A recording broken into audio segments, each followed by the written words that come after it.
Alright, so we're in Adobe Illustrator and we're going to make an ellipse or a circle, perfect circle. But you're gonna head over here and you want to get the, click on this and grab the ellipse tool. L on your keyboard also works.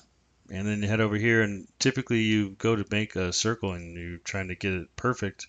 Yeah, you can snap sometimes, but if you want it to be the right size, it's not always going to do that. Um, like this, like this. So you don't want to do either that, like I said, ellipse tool, and just hold shift. If you hold shift down, there you go. Perfect the whole way across.